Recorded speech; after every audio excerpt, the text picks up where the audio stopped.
the fast-paced world of courier delivery, location is everything. It's a game of precision, timing, and strategy. So where are the best places to leave those precious packages and envelopes? First, consider the classic front door. It's traditional, easy to access, and generally in clear view, but it's not the only option. Side doors offer a bit more discretion, tucked away from prying eyes. And let's not forget the trusty garage door. With plenty of space and protection from the elements, it's an excellent choice for larger deliveries. But what about those who live in apartment buildings or condos?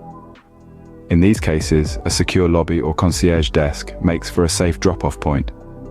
And if these options aren't available, a neighbor who's in during the day can be a godsend.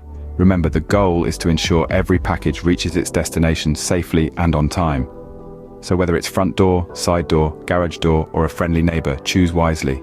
After all, in the world of courier delivery, location isn't just a place, it's a strategy.